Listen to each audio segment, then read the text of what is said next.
with your host, Dot Blake, bringing to you the third episode of The Last Piece to the Puzzle. First and foremost, shout out to the Ethereal Company, everybody in the squad that's doing their thing. Shout out to B Goody for getting these magnificent shirts printed up for us, and shout out Tony P for doing the graphics design. And yeah, and we'll be bringing you more merchandise eventually here soon. We have the website that's www.ethereal.com. That's www.ethereal.com. So definitely check the website out. And on the menu today, let's see, we have and there's a bunch of other things on the website. Matter of fact, like my cousin got a book. Somebody just ordered that offline the other day. So it's actually called Check This Out. So make sure y'all go check that out. Check out the website for real.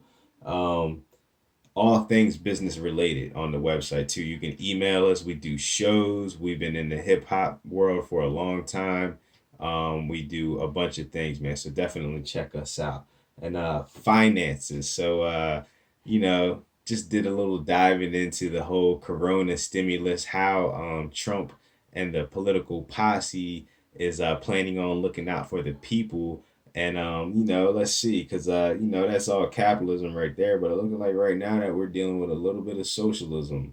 Actually, a lot of bit of socialism, in my opinion.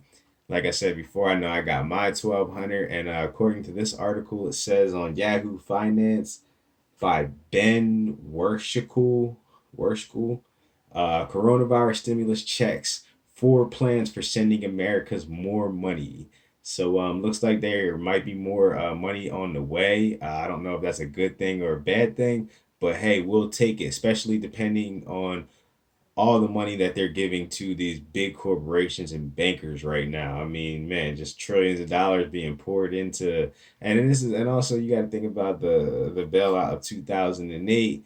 All that stuff that happened and how the people didn't even get looked out at all in 2008. We just got to inherit more debt because that's how they do. They give the bankers the money, the bankers loan the people the money on interest. The bankers are borrowing the money on interest, and we all know that most of this money is never going to be paid back. So, be proud when you get your check, man. You, especially if you're a hardworking American citizen, you earned it. I mean, you worked hard for your check, and embrace this opportunity. If you want to get back to work, I feel bad for you, because I feel the country should be open. I don't, people are going to die. That's just part of this process in general, let alone there being a potential deadly virus on the loose, which I personally think was a bioengineered weapon.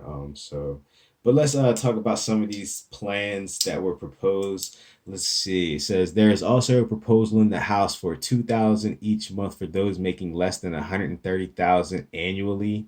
One of the plans authors said that a direct cash infusion to the American people is the best way to do this during a recent Yahoo Finance interview.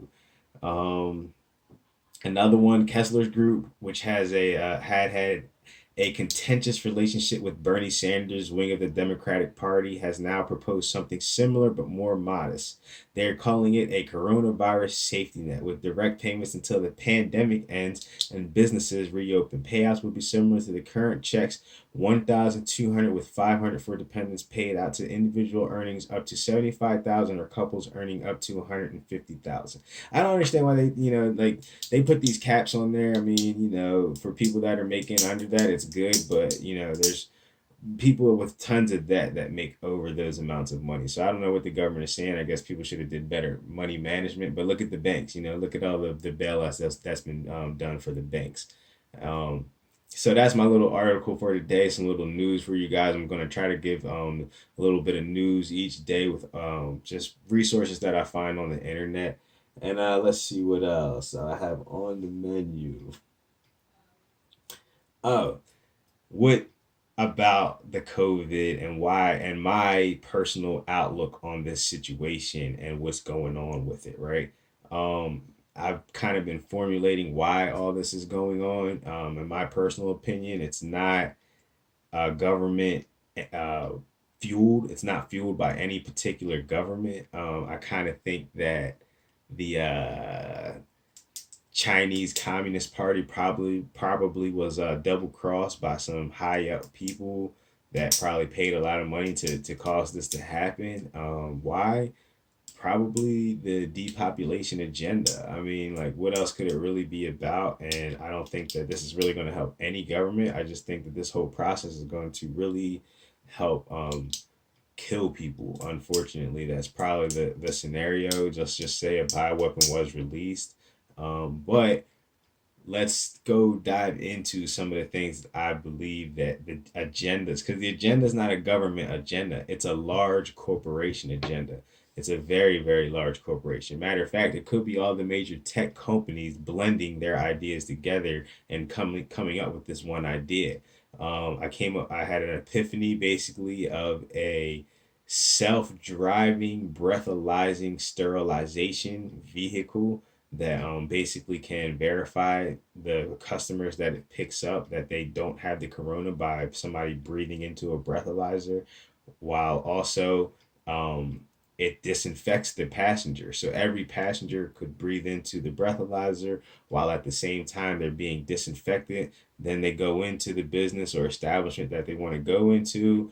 And this would be the perfect push to get cars off the road, which I kind of feel like is the techie agenda, these large corporations' agenda is to, be at the helm of control. They don't want to control, but they want to have the best presentation to the people so they can analyze the people the most. I mean, there would be cameras obviously in every vehicle. Everybody would be verified that goes into you. They can tell your health. They can tell your health by breathalyzing. They can tell a lot by breathalyzing. I mean, right now they can probably get your. I don't know, but they can probably get your DNA. So I feel like this is potentially a large corporation agenda with artificial intelligence kind of behind the helm.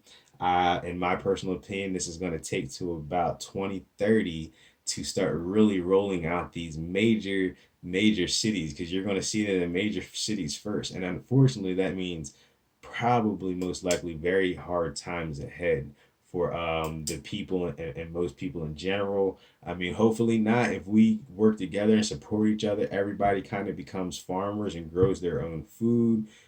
We can at least get the food and water in check. Everybody should have access to clean, organic food and water. And I'll talk about in later episodes why it's so important to eat the clean food and clean water, because it all ties to your health, and make sure you're getting like plenty of sunlight and all those types of things. So there's plenty that we could be doing right now, but long term, as far as everything going back the way people knew it, things will probably most likely never be the same again.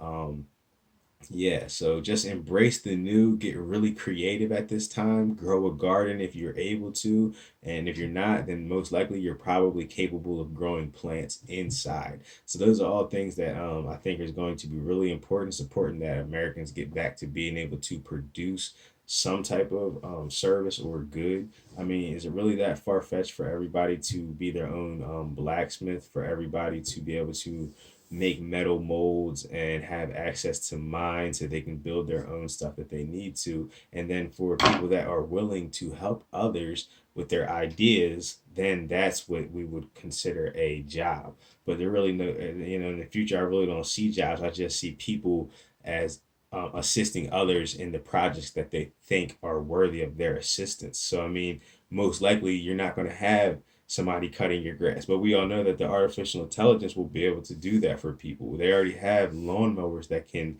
pull themselves off of the back of a truck, go cut your grass, and put itself right back on the back of a truck. So, I mean, think about a lot of these jobs are going to be able to be done by 2030, in my opinion, at least, by artificial intelligence anyway. So that kind of all ties into the COVID and the hidden agenda. But right now, we're left to kind of defend for ourselves, and we always will be, because the control that people once knew is gone. And the people that think that this is all one big government ploy to lock everybody down and control, I really don't agree with that. And I'll get into later more reasons why I feel that way. But I just feel like, if this was about government control, it wouldn't have went about this way, because this doesn't help any government. It definitely doesn't help China. Definitely doesn't help the U.S. I mean, which government does this really help gain control? Because look at America; they can't make anybody stay in. People chose to stay in. It wasn't a forced type of stay in. Did you see a bunch of craziness on the streets, cops and all types of crazy? I mean, maybe in the major cities in New York, I don't know, it's possible, but I didn't, and I still don't to this day. I don't think that was the plan. I mean, I think that it's just nobody knows what's going on right now, and nobody can really pinpoint it and say, oh, this is, only people that really helps, like I said, is the freedom fighters and the people who want to depopulate the earth. And that's very unfortunate, because we're on two completely opposite ends of the spectrum. But look for the world to get opened up a little bit. Look for America to open up a little bit. Look for farming opportunities if you're into that. But that is the future. You need food, clean water, and organic foods. I mean, that is the future. So yeah, double crossed. And a bio weapon is on the planet, y'all. So definitely stay on your P's and Q's. This is Ethereal TV. Last piece of the puzzle with your boy Doc Blake. I'll see y'all next time. Peace.